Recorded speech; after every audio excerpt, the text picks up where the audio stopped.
प्रामुख्याने या ठिकाणी उपस्थित ज्यांनी इथलं काम केलं असे पोहेकर, आपले आर्किटेक्ट अशफाक अहमद, आणि अवघ्या 2 मिनिटात आले का ते 17 तर दिसून राहिले. कुठे आहे?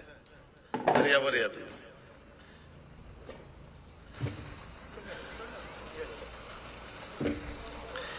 यांना खास आता मी माझी गाडी पाठवून बोलून घेतलेलं नागपूरवरून.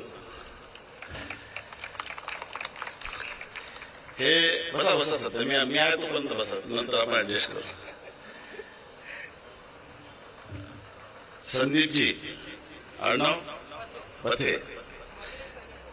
संदीपजी पथे हे बेसिकली पुरातत्व विभागाचे जेवढे काम आहे ते विभागाचे काम, जे जुने किल्ले आहे गड आहे त्याचं काम ते करत आहे देशामध्ये.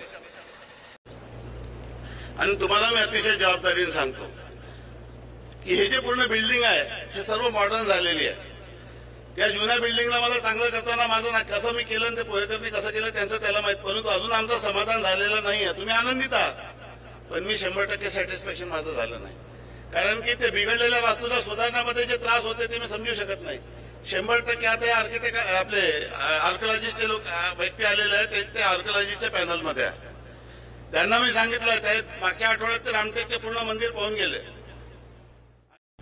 आणि त्यांना मी सांगितलं की कजली राणी का महल हे पुरा महल नवीन आपल्याला बनवायचा आहे आणि कजली राणीचा महल अशा पद्धतीने बनवायचा की जेव्हा यात्रेकरू येतील, पर्यटक येतील तर त्या महल मधल्या वेगवेगळ्या खोलीत राहून त्यांनी आदिवासी संस्कृतीचा दैदिप्यमानाचा इतिहासाचा अनुभव त्या ठिकाणी घेतला पाहिजे.